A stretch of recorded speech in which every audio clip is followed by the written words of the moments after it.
आपण मागील लेक्चरमध्ये तुलनिक राज्यशास्त्राचा अर्थ स्वरूप पाहत असताना तुलनात्मक राजकारणाच्या ज्या महत्त्वाच्या संकल्पना आहेत, राजकीय सत्ता म्हणजे राजकीय क्रिया, राजकीय प्रक्रिया आणि राजकीय सत्ता. तर आपण राजकीय क्रिया जी आहे, ज्याला आपण पॉलिटिकल ॲक्शन असं म्हणतो किंवा राजकीय कृत्य असं म्हणतो, ती चर्चा आपण विस्ताराने केलेली आहे. तर आपण आता राजकीय प्रक्रियेची चर्चा करणार आहोत. तुलनात्मक राजकारणामध्ये राजकीय क्रिया, राजकीय प्रक्रिया, राजकीय सत्ता हे समजून घेतल्याशिवाय राजकीय व्यवस्थेतील जी प्रक्रिया कशी चालते, राजकीय व्यवस्था नेमकी कशी चालते हे आपल्याला कळत नाही आहे. म्हणून राजकीय प्रक्रिया काय आहे हे आपल्याला थोडक्यात समजून घ्यावे लागेल. राजकीय प्रक्रिया हे राजकीय कृतीचं विस्तारित स्वरूप आहे. जिथे राजकीय क्रिया संपते त्याचा पुढचा जो भाग आहे तो राजकीय प्रक्रिया असतो.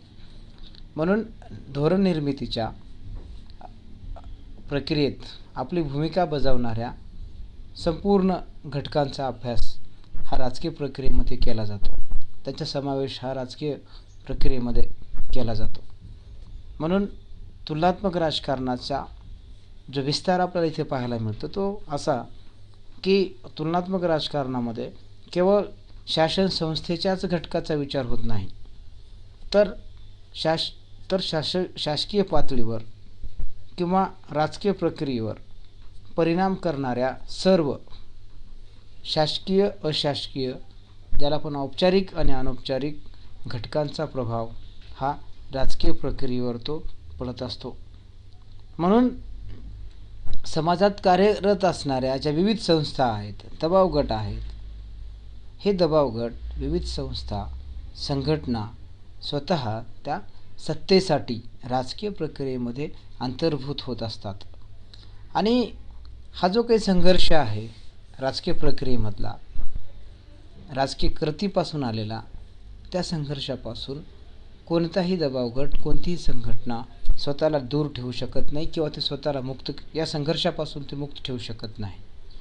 आणि म्हणून या विविध ज्या सामाजिक संस्था आहेत त्या संघटनात्मक पातळीवर त्यांची एक स्वतःची अशी आपली एक शासकीय, एक सामाजिक किंवा एक शासकीय अशा स्वरूपाची यंत्रणा असते. म्हणजे अंतर्गत शासन व्यवस्थेवर, संस्थेवर ते आपली पकड ठेवून संघटनात्मक नीती निर्धारणाच्या प्रक्रियेवर प्रभाव पाडण्यासाठी ते प्रयत्नशील असतात. आणि या माध्यमातून राजकीय व्यवस्थेमध्ये सत्ता संघर्ष हा चालू असतो. म्हणून अशासकीय संस्था आणि शासन संस्था यांच्यामध्ये परस्पर क्रिया आणि आंतरक्रिया या प्रक्रियेचा भाग राहतात आणि म्हणून ही प्रक्रिया सुरूच राहते.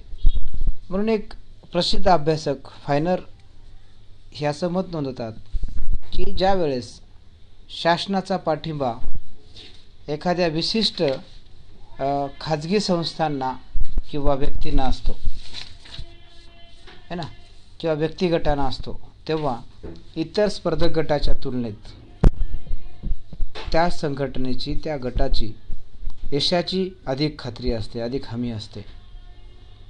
म्हणून राजकीय व्यवस्थेच्या आकृतिबंधात आपल्या हितसंबंधाच्या पाठपुराव्यासाठी चाललेल्या स्पर्धेचे किंवा संघर्षाचे पर्यावसन शेवटी व्यापक अशा जनस्पर्धेमध्ये होत असते.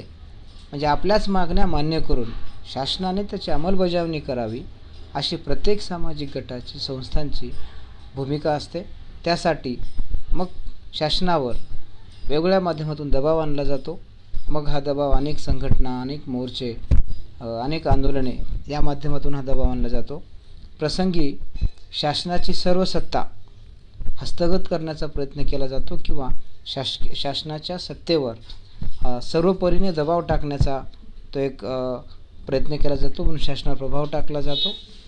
आणि या राजकीय प्रक्रियेच्या संकलेमध्ये विविध सामाजिक गट आपापली भूमिका बजावताना, आपापली बाजू मांडताना ती बाजू तितक्याच जोरकसपणे ती मांडत असतात. आणि ही आपली भूमिका मांडून जी आपली कृती आहे किंवा जी आपली मागणी आहे, जी राजकीय व्यवस्थेमधून, सामाजिक पर्यावरणामधून आलेली आहे, ती मागणी अधिक गतीनं कशी मान्य होईल यासाठीचं समर्थन हा राजकीय प्रक्रियेतला एक भाग असतो.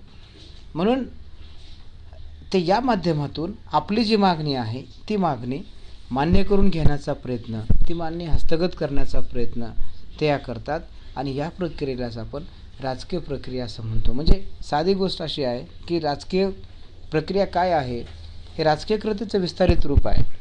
म्हणजे राजकीय कृती केव्हा होते की जेव्हा आपली एखादी समस्या आहे, ती समस्या सोडवायची आहे, या समस्या सोडवणुकीसाठी जेव्हा आपण सर्व एकत्र येतो, तर तेव्हा आपण सर्व एकत्र येणं हा राजकीय कृतीचा भाग आहे. परंतु जेव्हा आपण एकत्र येऊन चालत नाही, तर आपलं जे म्हणणं आहे, आपलं जे मागणी आहे, ही शासनाच्या पर्यंत पोहोचवण्याचं काम विविध राजकीय पक्ष, संघटना दबावगट करत असतात. आणि मग या माध्यमातून हितसंबंधी गट आपापली भूमिका बजावताना, जे हितसंबंधी गट एका विचारसरणीचे असू शकतात किंवा एखाद्या वर्गाचे असू शकतात, विद्यार्थी असू शकतात, कामगार असू शकतात, समाजातला कोणताही समाज घटक असू शकतो की जो आपली मागणी मान्य व्हावी म्हणून शासनावर दबाव आणण्यासाठी तो मोर्चे, आंदोलने काढत असतो. त्याचा प्रभाव हा राजकीय व्यवस्थेवर होतो. या सगळ्या घटनाक्रमांना आपण राजकीय प्रक्रिया असं म्हणतो. आणि म्हणून कुठल्याही लोकशाही शासन व्यवस्थांमध्ये राजकीय प्रक्रियेशिवाय तुम्हाला राजकीय सत्तेपर्यंत हे पोचता येत नाही.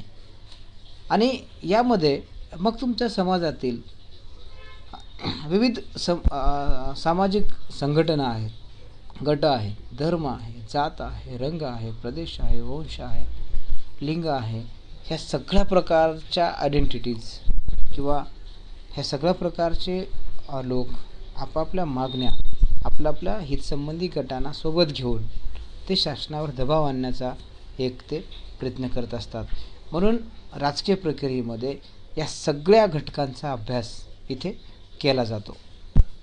हे घटक शासकीय आणि अशासकीय दोन्ही असू शकतात. म्हणजे केवळ हे अनौपचारिकच आहेत किंवा औपचारिकच आहेत, शासकीय आणि अशासकीय आहेत असं नाही, तर दोन्हीही एकत्रपणे त्याचा आपल्याला अभ्यास करता येतो. म्हणून शासकीय पातळीवरती प्रयत्न चालतात आणि अशासकीय पातळीवर, सामाजिक पातळीवर, सार्वजनिक ठिकाणी हे प्रयत्नसुद्धा चालतात. तो सुद्धा आपण भाग समजून घेतला पाहिजे. तसेच देशांतर्गत व आंतरराष्ट्रीय ज्या ज्या सामाजिक घटकांचा धोरण निर्मितीच्या प्रक्रियेशी संबंध येतो, त्या सगळ्यांचा अभ्यास राजकीय प्रक्रियेचा भाग असतो किंवा तो राजकीय प्रक्रियेमध्ये केला जातो.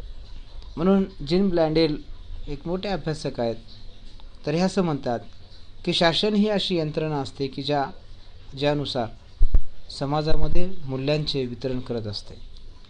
प्रसंगी आवश्यकता असते तेव्हा त्याबाबत ते सक्तीही केली जाते किंवा सक्तीही केली जाते. म्हणूनच मूल्यांचे वितरण करीत असताना 3 प्रक्रियांचे परीक्षण करणे ते अत्यंत महत्त्वाचे असते. प्रथमतः आपण हे परीक्षण पाहिले असता त्यामध्ये पहिले असे आहे की समाजातून मूल्ये कशी आकार घेतात, हा पहिला भाग आहे की समाजातून मूल्ये कशी निर्माण होतात, कशी आकार घेतात व शासनाला त्याची कितपत जाणीव असते.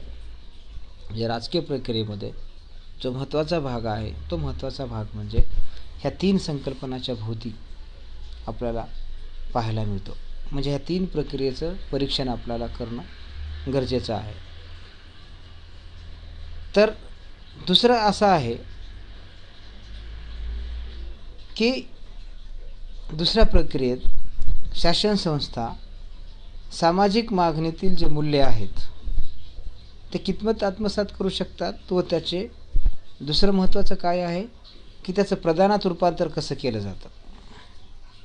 आणि तिसरी जी प्रक्रिया आहे ती म्हणजे घेतलेला जो निर्णय आहे तुमच्या राजकीय कृतीपासून आलेला, त्या निर्णयाची अंमलबजावणी कशा प्रकारे केली जाते किंवा शासन कशा प्रकारे ही अंमलबजावणी करते.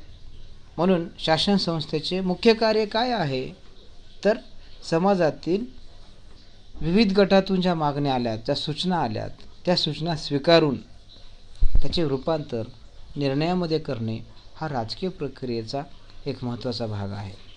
म्हणून अनेक वेळा आपण राजकीय प्रक्रिया म्हणजे काय हे समजून घेत असताना राजकीय कृतीपासून सुरू होणारी जी राजकीय क्रिया आहे, सार्वजनिक जीवनातला लोकांचा सहभाग आहे, हा प्रत्येक सहभाग हा राजकीय कृतीचा भाग असतो.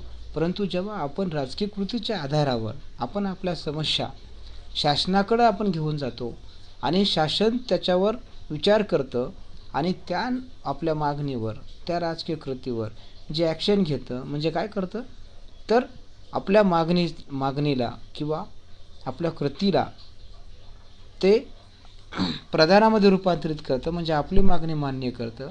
तोपर्यंत राजकीय प्रक्रियेचा भाग हा चालू असतो. जेव्हा ही मागणी मान्य होते तेव्हा राजकीय प्रक्रियेचा भाग संपतो. तिथून पुढे त्याची अंमलबजावणी सुरू होते.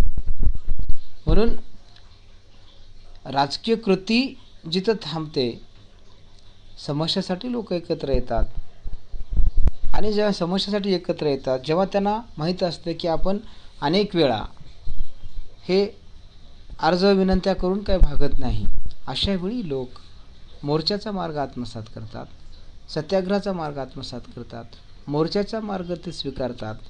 तिथून पुढे राजकीय प्रक्रियेचा भाग सुरू होतो. म्हणजे इथे शासन आणि जनता ह्या दोघांचाही अंतर्भाव राजकीय प्रक्रियेमध्ये महत्त्वाचा असतो. एवढंच नाही तर समाजातील कुठलीही कृती पुढे राजकीय प्रक्रियेचा भाग बनते. म्हणजे एखाद्या विशिष्ट समाज घटकाची जर मागणी असेल तर त्या समाज घटकांचं सामाजिक जीवन, राजकीय जीवन, आर्थिक जीवन याचा भागसुद्धा राजकीय प्रक्रियेचा एक भाग म्हणून त्याचा अभ्यास केला जातो. म्हणून केवळ मागणी पुढे घेऊन येणे किंवा राजकीय कृती करणे इतक्यापुरतीच लोकशाही शासन व्यवस्थांमध्ये तुमची मागणी थांबत नाही. म्हणून लोकशाही शासन व्यवस्थेमध्ये सगळ्यात महत्त्वाचं काय असेल तर तुमच्या मागणीला जे कायद्यामध्ये रूपांतरित केलं जातं किंवा ज्याला आपण रूपांतर प्रक्रिया असं म्हणतो, ती रूपांतरण प्रक्रियेपर्यंत येते तोपर्यंत हा राजकीय प्रक्रियेचा भाग हा सुरू असतो. म्हणून राजकीय प्रक्रिया ही तुलनात्मक राजकारणामध्ये महत्त्वाचा भाग आहे. यानंतर नंतरची संकल्पना आहे ती म्हणजे राजकीय सत्ता. तर मला असं वाटतं राजकीय सत्ता हे आपण पुढच्या लेक्चरमध्ये पाहूयात. धन्यवाद.